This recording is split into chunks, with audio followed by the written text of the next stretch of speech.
Salom do'stlar, men Otajon Juratbek, Map Akademiyasi bitiruvchisi hisoblanman va hozirda mentorlik qilyapman. Endi bugun bu videoda biz sizlar bilan dataning muhimligi posturi asosida Telegramda o'chirilgan xabarlaringizni qanday tiklashni bir necha usullarini ko'rib chiqamiz. Agarda siz hozirning o'zida yoki oldinroq o'chirilgan xabarlaringizni tiklamoqchi bo'lsangiz, hech ham xavotir olmang, buning bir necha usullari bor. Chunki Telegram umuman olganda data hech qachon bir tugma orqali o'chib ketmaydi. Uni bir necha filtrlar tutib qoladi datani. Ya'ni bir necha uni sabablari bor o'zi. Birinchi usulni ko'rib chiqamiz biz hozir sizlar bilan. Birinchi usulda qanaqa? Bu biroz kulgiliroq usul, ya'ni agarda siz o'chirganingizdan keyin 5 soniya muddat beradi sizga Telegram. Bekor qilish tugmachasi chiqadi. 5 soniya ichida shuni bosa olsangiz, Telegram o'z joyiga qaytadi, hech qanaqa muammo bo'lmaydi. Agarda siz o'sha 5 soniyani yo'qotgan bo'lsangiz, bu usul sizga befoyda.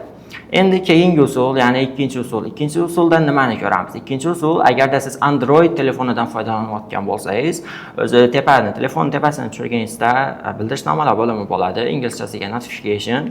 O'sha yerdan ko'rib olsangiz bo'ladi. Ya'ni siz bu yoqda o'chirib tashlasangiz mumkin xabarlarni, lekin u bildirishnomalar bo'limida qoladi.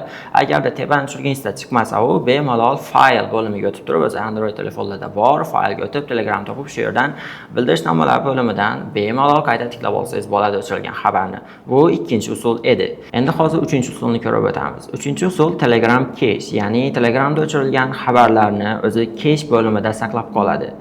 Va afsuski shuni aytishim kerak, bu usul ham Android telefonlari uchun. Agarda siz iPhone ishlatayotgan bo'lsangiz, bu usul ikkinchi usul va uchinchi usul befoyda bo'ladi. Hozir uchinchi usulda cache dedim, ya'ni siz bu yerlarda chiqib turgan bo'lishi mumkin. Fayl bo'limiga o'tasiz, shu yerdan Telegram faylini topib turib, Telegram org deb chiqadi ko'pincha. Keyin shu yerdan Telegram cache bo'limiga o'tib, har xil fotolarni, rasmlar, video, har ma'lumotni tiklab olsangiz bo'ladi. Telegramdan o'chib ketgan.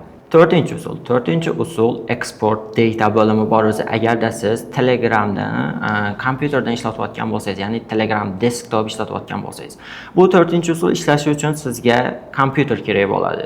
Buning uchun kompyuterimizga o'tamiz. Let's go. Mana bizda men bir do'stim bilan, ya'ni Sherzodbek bilan yozishgan chat turibdi. Endi bu chatda qanaqa qilib tiklasa bo'ladi? Hozir sizga aytgan, ya'ni to'rtinchi usulda aytgan Telegram desktop bo'limi bor. Shu yerdan export chat history degan joyi bor. Shu yerdan sizga rasm kerak bo'lsa, rasmni, video kerak bo'lsa, videoni, voice message kerak bo'lsa, voice messageni bitishga qo'yib bosib chiqsangiz bo'ladi. Keyin buni exportni bosamiz. Bu mana ko'rib turganingizdek yuklab olib boshladi export bo'limiga.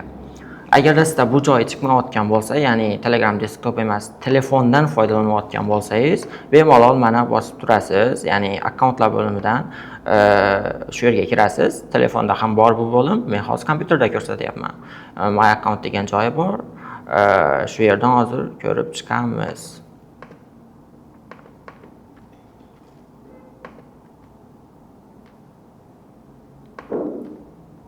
Mana export Telegram data deb yozib qo'yibdi o'zi. Bu bo'lim qayerda? Meni hozir Telegramim inglizcha yozilgan, o'shaning uchun advanced bo'limida turibdi. Mana eng oxirgi export Telegram data degan. O'shani bosib, Telegram xabarlarini mana export qilib olsangiz bo'ladi. Bu to'rtinchi usul edi. Agarda bu to'rtinchi usulda ham sizda ishlamagan bo'lsa va siz ma'lum bir aniq sababga ko'ra biznes bo'yicha ma'lumotlar, qandaydir hamkorlik bo'yicha bo'ladigan narsalar o'chib ketgan bo'lsa, aytmoqchimanki, bu ma'lumotni tiklash juda muhim. Bu sizni kelajagingiz bilan bog'liq bo'lgan muammoga aylanayotgan bo'lsa, o'sha data. Eng oxirgi usulni tavsiya qilaman, ya'ni 5-usul, bu albatta ishlash kerak bo'lgan usullardan bittasi. Bu usul, ya'ni 5-usulni ko'rish uchun ham kompyuterimizning ekraniga o'tib olamiz. Mana kompyuterimiz ekraniga ham o'tib oldik. O'tib olgandan keyin bu 5-usul o'zi nimadan iboratligini aytib o'taman. 5-usulda Telegramni qo'llab-quvvatlash xizmatiga yozamiz, ya'ni support bo'limiga o'tib yozamiz. Mana bu inglizcha qilib yozasiz, lekin Telegram asoschilari inglizcha nima qiladi, muloqot qilishadi. O'zbek tili ofitsialni kiritilmagan ularga. O'shaning uchun bu yerda nima deb yozasiz? Subject, ya'ni mavzusi help with the deleted chat degan, dear Telegram support. Bular o'zgarmaydi. Hozirga asosan aniq o'zgaradigan joyini o'zimga moslab yozib beraman.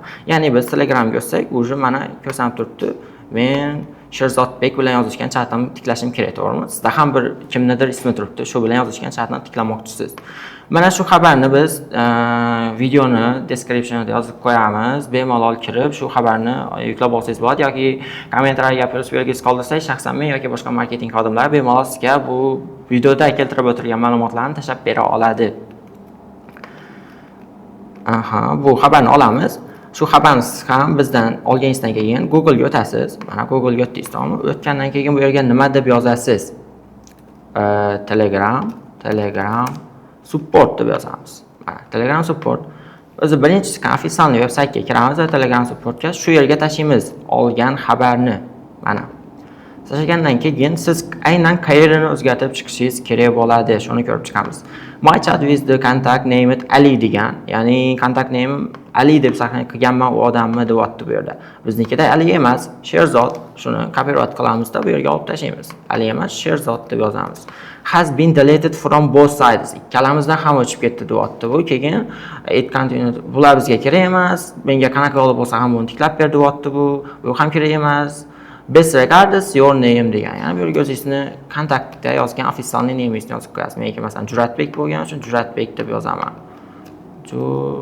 Katta harf bilan Juratbek deb yozamiz. Juratbek. Your full legal name degan. Ya'ni seni ofitsialning pasportingizdagi, ID kartangizdagi namingizni yozasiz bu yerga. Juratbek Otajonov yozildi. Email-ingiz kiritasiz. Otajonov Juratbek. Mana your phone number kiritildi. Hammasi bor. Bu yerga email emas, phone number'ga ham kiritib yuborsangiz bo'ladi edi. Bu ixtiyoriy, albatta.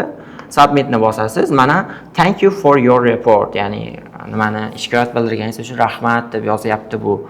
Bu usul sizga adashmasam 6 kun yoki 3 kun ish mobaynida sizga emaildan xat keladi. Agarda tiklab bo'lsa, tiklab bo'ladi. Lekin ko'p ehtimol bilan shu usul oxirgi usul albatta ishlaydi agarda juda muhim ma'lumot bo'lsa. Mana hozir siz bilan 5 ta usulni ham ko'rib bo'ldik. Agarda sizda qaysidir usulda datangizni tiklab, ya'ni ma'lumotlaringizni tiklay olgan bo'lsangiz va bizga tashakkurnoma bildirmoqchi bo'lsangiz, rahmat aytmoqchi bo'lsangiz, videoga like bosing, kanalga obuna bo'ling va kommentariyaga rahmat deb yozib qo'ysangiz, shuni o'zi yetarli bizga. Hammaga rahmat.